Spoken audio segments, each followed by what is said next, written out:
to heart.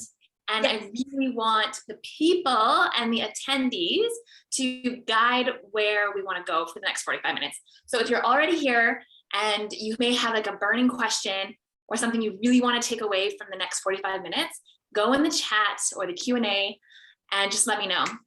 And so that I know where to start, because I am going to take your lead. Yeah, head to the Q&A. I'm going to be monitoring the Q&A the entire time. And we're going to leave a good bit of time at the end for us to really dig into questions, because I think the workshop feel is so much of what we need, because cycle tracking can be super intimidating, which we talked about on our IG Live and had a bunch of questions about. So if you're just tuning in, this is going to be workshop vibes. Chloe is going to take you through her slides, and then she's just going to be like super open to answering any questions. I'll be monitoring the Q&A, keeping everything up to speed. Before that, we were going on rants about TikTok and Instagram. If you were here for that, we'd love to know what you think about those two platforms as well. We'll give it till like 12:03, 12:04. I know it's like tough right at lunchtime. Everyone's like logging in. And we could start off by for the next like 3 minutes, we can do some rapid fire, like get to know you. Okay. So where are you based out of? Edmonton, Alberta, Canada. Alrighty. And how did you get into cycle tracking, specifically our cervical cheerleader? Birth control. I was looking for birth control, and now I'm all about the body literacy. Love that. Okay. And then what is your favorite food? Ice cream. Dairy-free salted caramel ice cream, or anything from the Oshi Glows cookbook. I have the Oshi Glows cookbook. 10 out of 10 recommend that. What is your favorite type of exercise? Swimming. Oh, like I'm not talking like in a lane. Like I don't like go lane swimming, but like I love swimming in rivers or lakes. So I really love that. Or even just a good walk. Nothing brings me more joy and more like benefits for my hormonal health than just a 30-minute walk in my river valley. So that's how I exercise. Yeah. That is your favorite exercise? One of the biggest like ironies of my life is that I have a kinesiology degree, but you'd never find me in the gym. I'm the same. I'm very I like organic workouts, like being outside and doing stuff. Okay. What else? How do you remember to drink water? That's a random one, but I feel like a good question that a lot of people ask about. What I do is first thing in the morning, I have a big like glass jar. I don't even know, what is it, like a quart or something? And I fill it up with 3/4 of my filtered water, the rest with some coconut water. I squeeze half a lemon in it, a tablespoon of honey, and a sprinkle of salt. That sounds delicious. My goal, I always drink that by the end of the day. And sometimes I'll fill it twice. But another fun thing that I've used and I recommend is the Plant Nanny. Have you ever seen this Plant Nanny app? No. Oh, it's so adorable. What is it about us, about wanting to take care of something else more than ourselves? So this whole Plant Nanny is you have a plant baby, and every time you drink water, you have to water the plant. So a little bit of water for the plant is a little bit of water for you. And this like, and then when you see the plant is withering, you're like, oh no, I need to drink more water. And you. So it's like, there's that like external motivation to want to take care of your plant. Anyways, so that's something fun I've done in the past. That is fun. Okay, one last question and then we'll get started. What is the one thing, if they don't learn anything else today, or if I don't learn anything else today, what's the one thing you want us to walk away remembering? Birth control doesn't regulate your cycle. All right. That is a good intention set. We're right at 12:04. I think we can go ahead and jump in. And if you guys are just joining, this is going to definitely be like a workshop. We've got the Q&A open. We've already got some questions in there. Feel free to submit your questions. I'll be monitoring it, and we're going to save plenty of time at the end to go through all of your questions. If you brought your charts with you, any of these things, you can ask. So Chloe, I'm going to hand it over to you. Introduce yourself. We are so excited and thankful that you are here. Cycle tracking is one of the things I just hear all the time. Like, how do I track my cycle? How do I know I'm doing it correctly? How does that tie into seed cycling? There's so many different things going on here. So I would love for you to introduce yourself and jump into the beautiful workshop you prepared for us. All right. So I'm Chloe Skerlak. I am got lots of nicknames, but I love to call myself the cervical cheerleader lately, because I'm all about the cervix, cervical mucus, cervical position, taking photos of your cervix. And I've been teaching fertility awareness for 5 years now, and I've been practicing it myself for 10. So if, go to my Instagram, get my vibe. I don't want to waste time talking about me. I want to talk about fertility awareness. So where it all begins. Kate, go ahead and let me share my screen. Okay, let's see. Here we go. Ever heard that your brain is the largest sex organ in your body? It's absolutely true.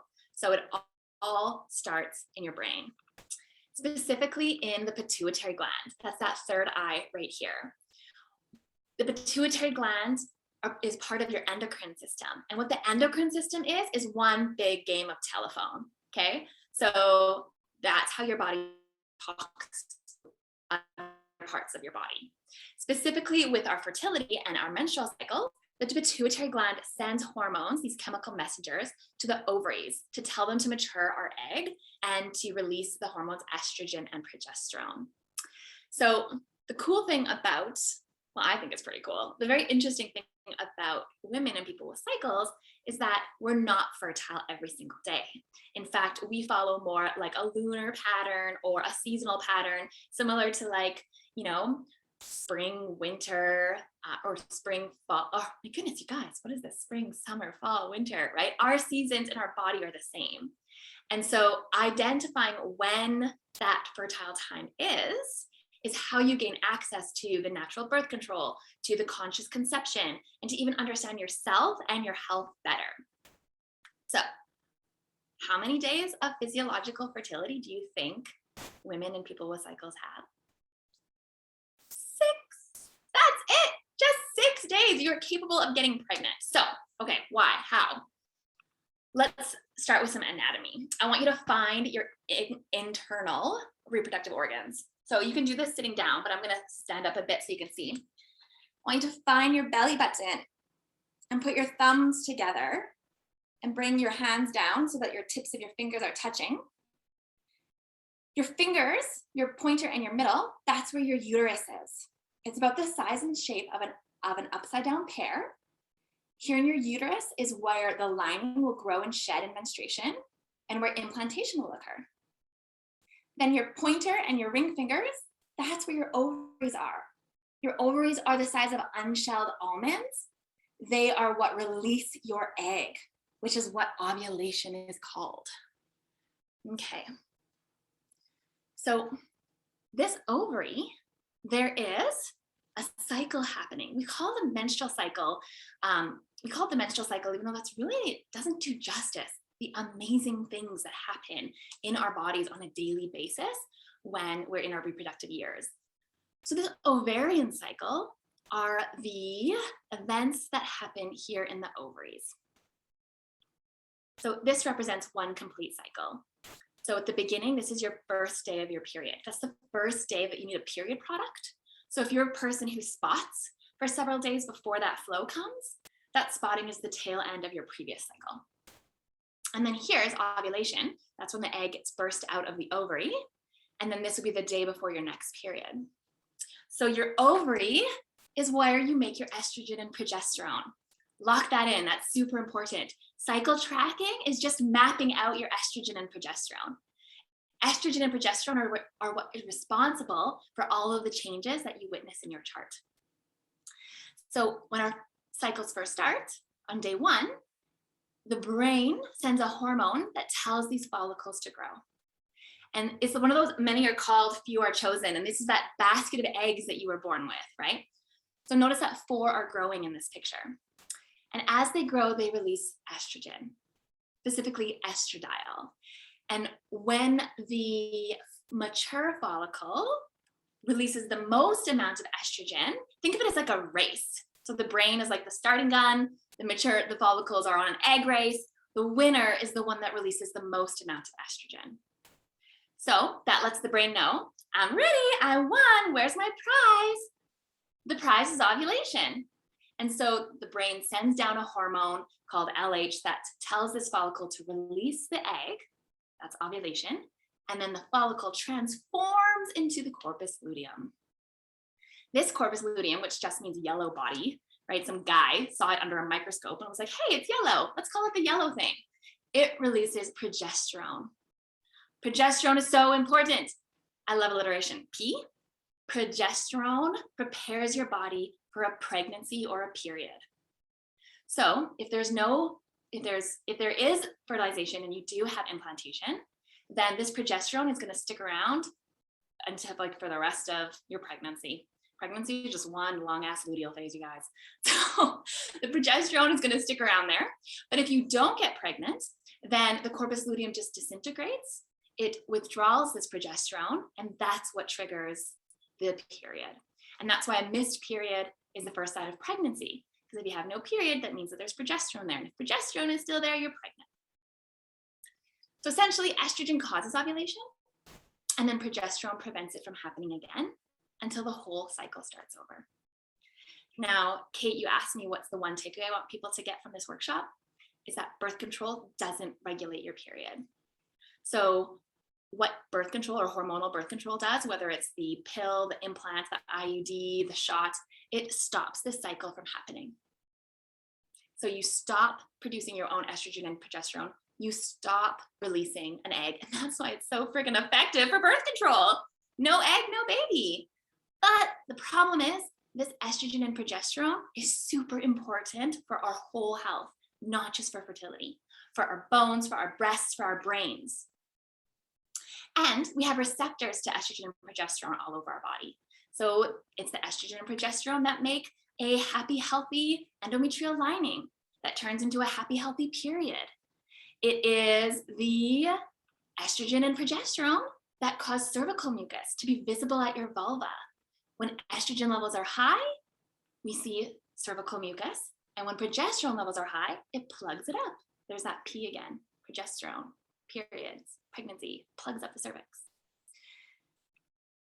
And so what cycle charting is it's mapping out the changes in your estrogen and progesterone. Now, here's the thing. We're not robots, right? So we're not going to have a perfect 28-day cycle month after month, right? We have way too many things that influence us, right? Have you ever seen that meme where the woman is standing next to a guy and the guy's like, does the moon influence your cycle? And she's like, yeah, that's one of the things, right? So we have all of these influences. And that is why we cannot rely on period trackers or temperature only methods or other predictors that will try and tell us when they think we're going to ovulate. This is 3 cycles here. Here's a short one, a moderate one, and a long one. So they each represent one complete cycle. The red is menstruation, the green is dry here, purple is cervical mucus, and this red thing is ovulation. What do you notice that's different in these 3 cycles? The time from menstruation to ovulation. Your body will not ovulate unless it feels safe to do so. Think about our counterparts, the men who like ejaculate and like bajillions of sperm. I think it's 150 billion sperm they like make in 1 tablespoon or something. We have 1 egg that we prepare and release per cycle. Biologically speaking, that is expensive. So we're not just going to release it for anything. So if there's chemical stress going on, emotional stress, physical stress, your body is going to delay ovulation. And you cannot predict when you're going to ovulate. You can only confirm it. So where does charting start? It starts with the cervical mucus. That uterus, it has a neck. The word cervix means neck. This is the lower portion of the uterus. So if you were to put your finger up the vagina to the very back, you'd feel a little grape with a dimple on it. And this little hole or corridor releases into the uterus. So this is your internal os and this is your external os. And this beautiful little nub here is your cervix. The cervix has cervical crypts. And it is a cervical mucus making machine. It is always making mucus. But under the influence of estrogen, which is high in the beginning of our cycle, when we are preparing to release an egg, we see mucus that's visible at the vulva. Then under the influence of progesterone, it creates cervical mucus that plugs it up. and prevents things from getting in, right? Not just sperm, but pathogens, bacteria, right? When's the last time you like washed that sex toy or that penis that you put in your vagina, right? We got some natural protectors and barriers in there. And it's an important special place. So under the influence of estrogen, this mucus, not only is it visible, but it actually nourishes the sperm. It also capacitates the sperm. So did you know they come with their own condoms? So the sperm remove these phylum in their head, preparing them to get a chance to fertilize the egg. It also weeds out defective sperm. So like you can come in, you can't. And did you know that your vagina is mostly a sperm killing machine? So the acidity of your vagina is similar to tomatoes and wine. So this cervical mucus changes the pH of the vagina, making it sperm friendly. And then of course, when hormonal you change, the progesterone plugs that up, makes it back into that more acidic state that is sperm hostile and prevents anything from getting inside. So the first thing you do in your fertility awareness practice is you pay attention to your cervical mucus. Okay, what's next? Next is the basal body temperature. So progesterone is also a heating hormone. Once progesterone is there in your body, and we only make a substantial amount of progesterone by ovulating. So when you ovulate, that progesterone raises your temperature. So you can see in this chart here, this is one complete cycle. So this will be where menstruation is. Here's ovulation and the day before the next period. Here your temperatures are relatively low. And then after ovulation, that progesterone raises the temperature and it stays high for the rest of the cycle. And then either the day before, day of, or a few days after, that temperature is going to fall down again and the whole thing starts over. The final biomarker is your cervical position. So even every evening, you can put your finger into the vagina and feel those changes in the cervix. I use the term POT, the acronym POT. Your cervix changes in position, in opening, and texture throughout your cycle. So having that intimate relationship with your cervix can also deepen your understanding of where you are in your cycle. Okay, so that's where I wanted to just give you that like super duper fast introduction. And now I want to see who has a question and where do we want to go from here? What do you guys think? Feel free to submit your questions in the Q&A. We do have one in here right now, and it says, why is FAM so unaffordable for so many women? So FAM and FAM instructors, there are different kinds of prices. So definitely there's people on the lower end of the scale and people on the higher end of the scale. And a lot of that is reflected by their training. So some people can get certified over a weekend or over 10 weeks. And then others like myself, I'm a Justice Holistic Reproductive Health Practitioner.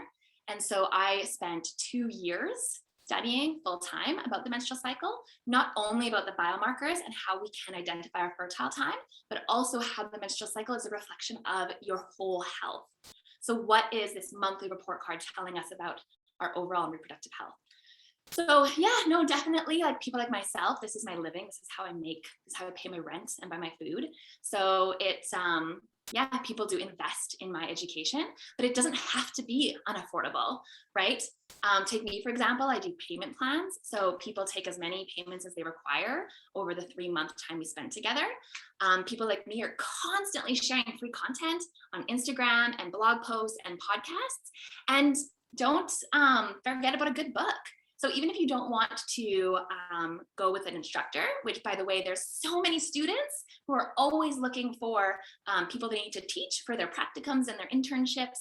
So even if you need, if you want to get in touch with those people, I'm happy to send them your way. But also if you don't want to learn through a practitioner, you just learn through a book.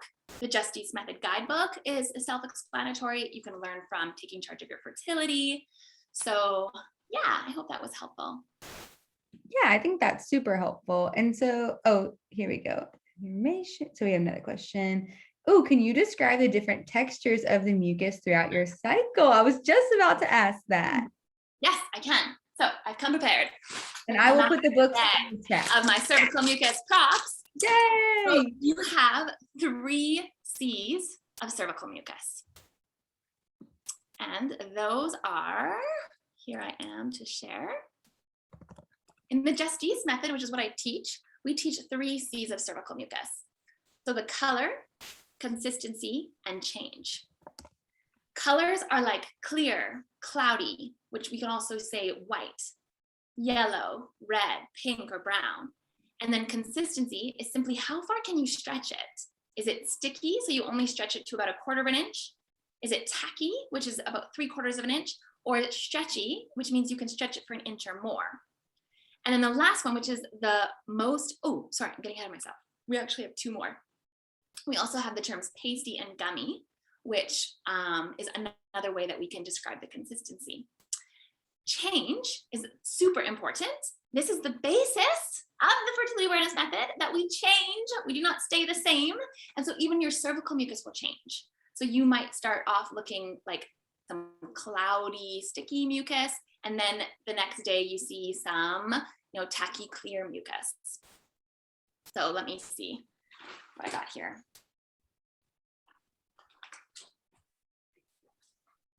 I'm gonna take some lotion.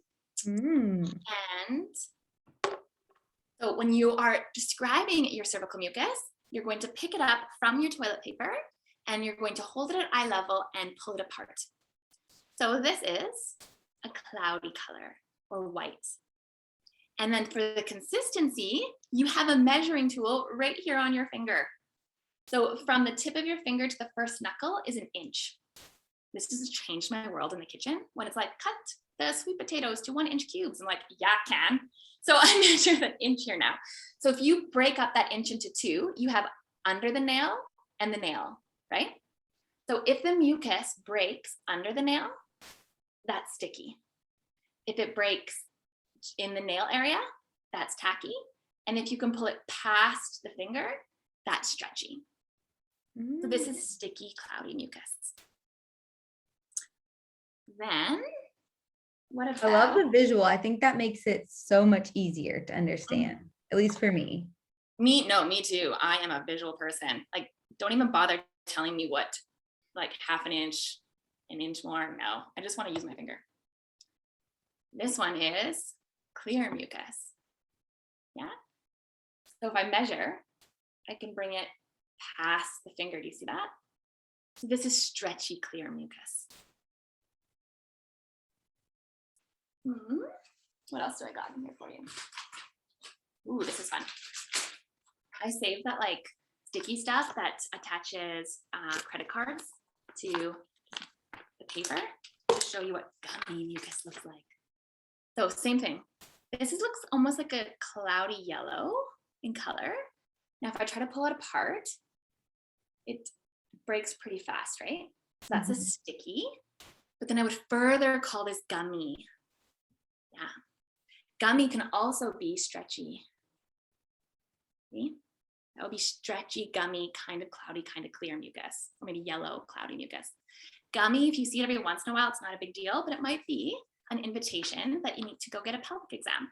There might be some inflammation going on or an infection. And that's how the cycle not only helps you to identify your fertile and infertile time, but also helps you to understand your health, your cervical vaginal health, your hormonal health. So another big takeaway I want you to get from this talk is that all cervical mucus is fertile.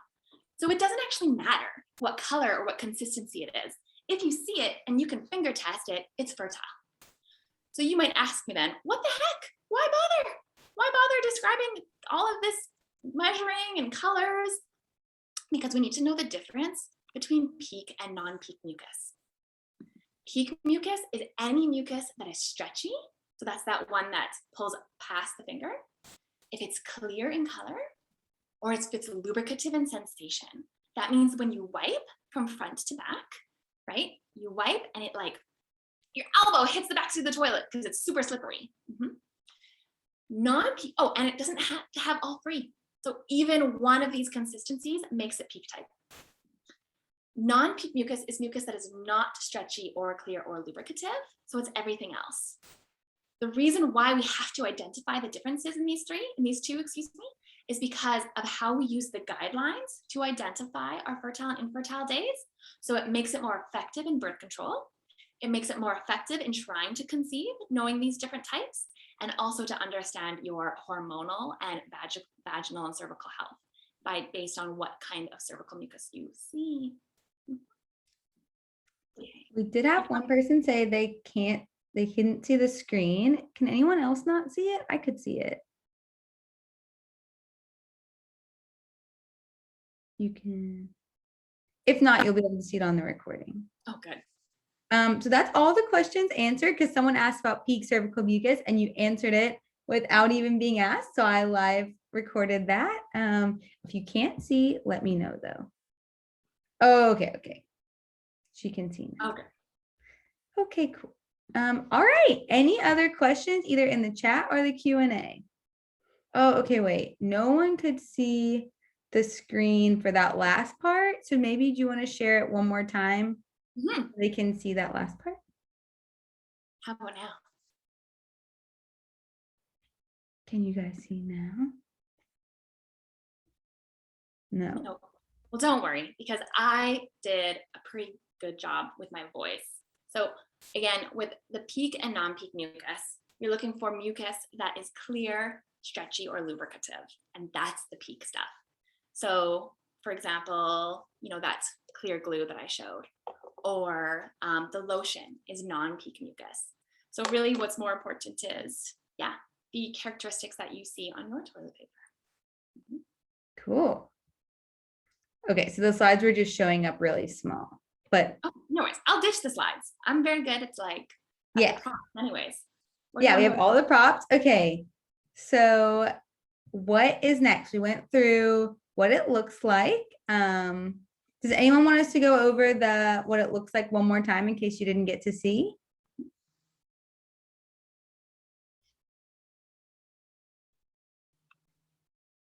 Okay, I think we're good. We can keep going. Oh, wait, nope. Go over it one more time. Okay, cool. Don't worry, I'm gonna use other props so that we can show you other things. So now I have a glue stick. A glue stick, I'm gonna take a chunk of that. So again, let's measure. So I have my pinky finger and I have it on my finger here. So I'm gonna try and pull it apart. You see how it breaks apart before I get to the nail? There's sticky mucus. And this has that extra consistency of pasty. So I'm gonna call it sticky pasty, and it's a cloudy color. Is this peak or non-peak? This one's for you, Kate. Oh, non-peak. Non-peak. Non-peak. Because it's not clear or stretchy or lubricative. Now I'm gonna take some lube. Lube, let's see what we got here. Oh, so the problem with glue is then everything becomes glue too. What are you using now? Here we go. I have my measuring tool. I'm gonna go ahead and try and pull it apart. But you see this one, I can almost get it to my fingernail now, but then it breaks. So that would be like a tacky mucus and clear in color. Actually, now that it's mixing with the glue, it's turning more sticky, kind of cloudy, kind of clear. So if it's kind of cloudy, kind of clear, even if it has that clear, even kinda, that makes it peak. So this sticky, kind of cloudy, kind of clear mucus is peak mucus. Amazing. We had another question, and I actually had a question about this too. So how big of a temperature shift are we looking for when we're talking temperature? That's a really good question. So it's not a big one. I'm just pulling it up so that I have my Fahrenheit ready. So the shift only needs to be 0.1 degrees Celsius or 0.18 degrees Fahrenheit. But when you're trying to confirm ovulation, you're looking for at least 3 high temps because, sleeping in, drinking alcohol the night before, these things can cause false highs. So we want to make sure that this shift really is due to ovulation. So we want to see 3 high temperatures in a row. And one of those 3 high temps should be at least 0.2 degrees Celsius or 0.36 degrees Fahrenheit or more. Okay, I'm writing that down. All right, what is next? Ideally, actually, with a nice segue, what kind of thermometer should you use is often a question that I get. So if we're switching to temperature, we can do that for sure. So I recommend a glass thermometer. Glass thermometers are super cheap, and that's important because you are going to break them and need to replace them. So it's fine, they're super cheap, and they're even more economical than buying like some of the fancy dancy thermometers that you can get. I love glass because they're the most accurate. So because there's no quick read, you can take your temperature for as long as you need, and for that reason they only go to 0.1 degree, so a point decimal, because they're accurate enough already. There's no annoying noises or lights, and it's also your gold standard for assessing your thyroid health. So when people chart with me, right, they don't just get the fertility portion, we want to see the health, right? And so one of the first things I need to look at is what is the health of their thyroid, because your thyroid is suboptimal thyroid is the #1 disruptor in menstrual cycle health. So if you're going to be taking your temperature to confirm ovulation, you might as well feed 2 birds with 1 stone and check out your thyroid health as well. So what you do is you wake up first thing in the morning, ideally after 5 hours of restful sleep, and around the same time, plus or minus an hour or so. And I tell people to put it under their arm and just go back to bed for 10 minutes. So put a little snooze button on, go to sleep for 10 minutes. When you wake back up, then you can go ahead and take that thermometer, put it back in the case, and just put it on your nightstand, because it's going to hold the reading until you shake it down and reset it. So I love glass, but if you don't like glass, or like the idea of breaking it worries you, then you can also use a digital. The problem with digitals is that they're a quick read. So we want to get the most accurate assessment of your basal body temperature. Basal body temperature means your temperature at rest. So if we took our temperature right now, that wouldn't be what we're looking for. So to get around the digital, just warm it up first. Put it under your arm and hold it there for 10 minutes before turning it on. Or the other thing to consider is don't buy a fever thermometer. So don't get one that's geared towards children or toddlers or babies or has any ducks on it. Look for one that says ovulatory thermometer or one that says BBT. And then you also have really fancy dancy smart tech thermometers like Temp Drop. So Temp Drop is a wearable thermometer. So you put it around your arm like this and you sleep with it on. And it takes thousands of temperatures throughout the night. And then in the morning, sends the temperature to your phone that it thinks is your resting temperature. The nice thing about temperature is it will rule out disturbances for you. So if you're someone who doesn't get like the 5 hours of sleep, or if you don't wake up around the same time every single day, so this is often for people who like experience insomnia or are shift workers or are new moms, postpartum or breastfeeding, the Temp Drop can be really helpful for them. But it's important to know that it has its limitations. So it will confirm ovulation, which is fantastic, but I wouldn't use the temperatures from a Temp Drop to address anything for their health, if that makes sense. So it just depends on what you want, right? If you want to confirm ovulation, then it's fine. If you want to gain insight into your thyroid health, your adrenal health, your nutrient deficiencies, then use the glass or warm up that digital first. Amazing. And then we did have one more question roll in. So you mentioned with cervical mucus or discharge, when it might be like cause to start thinking about if something's going on. What were those different colors and textures? Okay, another great question. I know we have so many good questions today. This group is awesome. Mm-hmm. I love when people ask questions. So fun. Okay. So ideally, when we're doing our cervical, you know what? Don't even worry about it. I forgot the screen's not going very well. It's all good. I got you. So ideally, when we're charting our cervical mucus, keeping in mind that we all have our own, unique individualness of how our cervical mucus shows up. A general picture that you might see is you'll bleed, like, let's say 3 to 7 days. You'll have a few days up to a couple of weeks of just nothing's there. And then you may start to notice some non-peak mucus, and then it might start to change into some peak type mucus, and then you'll have what's called a peak day. So the peak day is the last day you see mucus that is either clear, stretchy, or lubricative. And then it'll take 3 days. Maybe it'll go to a stark peak back to dry. Maybe it'll take a couple days of non-peak mucus as it's closing up. But once those 3 days pass after peak day, then you'll have about, let's say, 11 to 16 days of just nothing again. So when I'm looking at the hormonal health, or when I'm looking at cervical mucus health on someone's chart, I'm looking at, do they have at least 3 to 6 days of cervical mucus, right?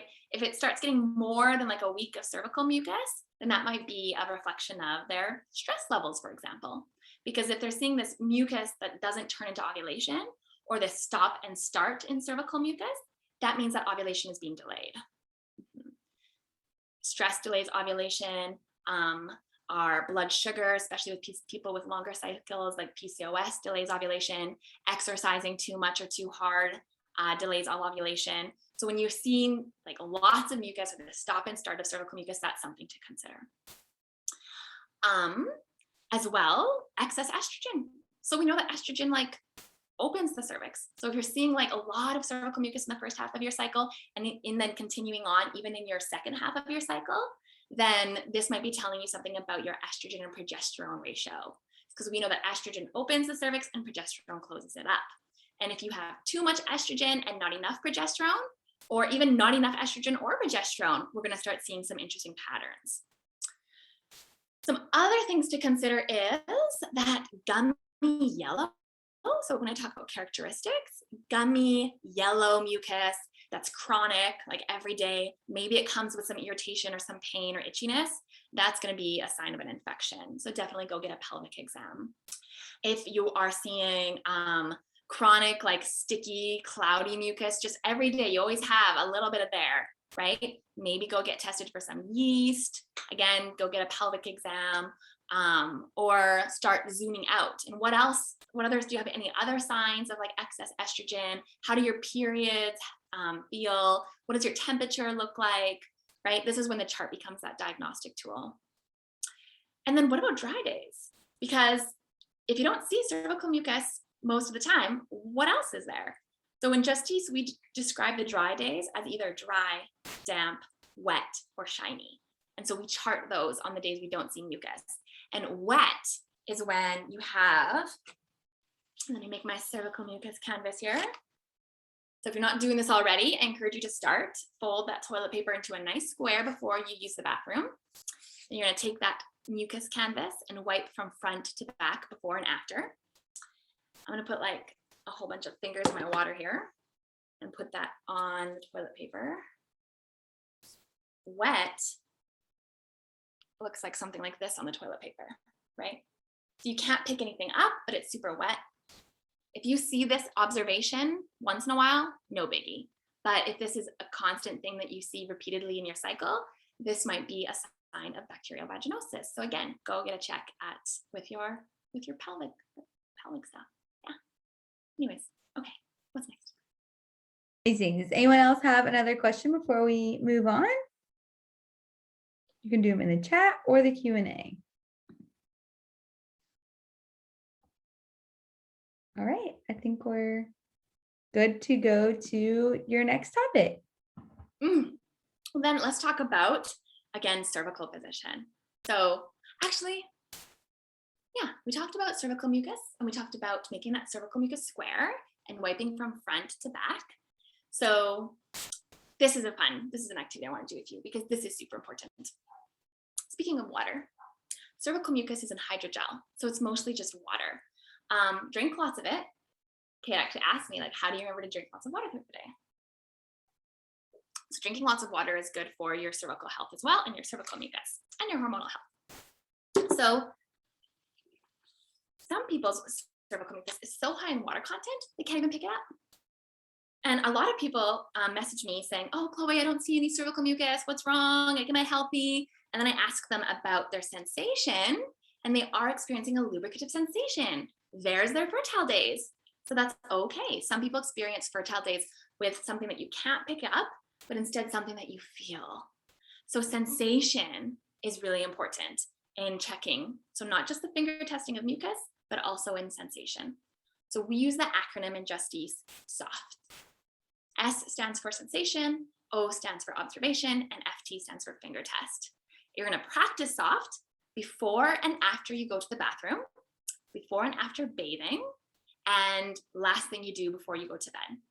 So essentially, anytime you have toilet paper around, make a cervical mucus canvas and do a little check. So if you have this available now, great. If you want to do this at another time when you have this available, then fantastic. But take some toilet paper and fold it into a nice cervical mucus canvas and grab some lotion. I want to show you the different sensations you might experience when you wipe. So when you wipe, you're going from front to back. Maybe you're a puller like me, who goes through the back, starts at the clitoris and pulls back. Maybe you're a pusher, so you go through the front, right, push back. Doesn't matter, as long as you're going from front to back. And when you cross that perineum is the opening of the vagina between your anus, that little soft space. It feels like your wrist.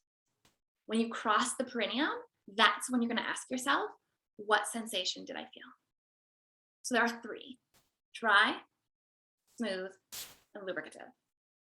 So dry, if you have your toilet paper ready, go ahead and just wipe across your wrist, and you'll see that you can feel all of the sensations of the toilet fiber. It's like a little scratchy on your wrist. This is a dry sensation. Then take some lotion and put a dollop of lotion on your wrist. And don't rub it on completely, but just kind of increase the surface area a little bit there.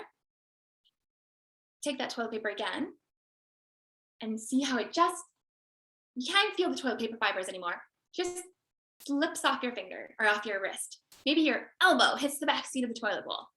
That's a lubricative sensation. That's a fertile day. So you're automatically fertile. If I fold my toilet paper a little bit and I continue to wipe, here is something in the middle, right? It's not quite as dry at the beginning. It's not quite as slippery. It's smooth. So what was that definition of peak type mucus again? Clear or stretchy or lubricative. So if you have that lubricative sensation, it's automatically a peak type observation. Dry and smooth can both be a fertile or infertile day. It depends on what you see on the toilet paper. So if you have dry or smooth sensation and there's nothing on the toilet bowl or toilet paper, infertile day or infertile observation. If you have that dry or smooth sensation and there is something on the toilet paper and you can pick it up, then it's a fertile observation. Amazing. Okay, so we have 3 minutes left to wrap up. What are we rounding up or wrapping up? And then if anyone has any other questions, feel free to submit in the Q&A or the chat. I want to end by just saying that even though charting can feel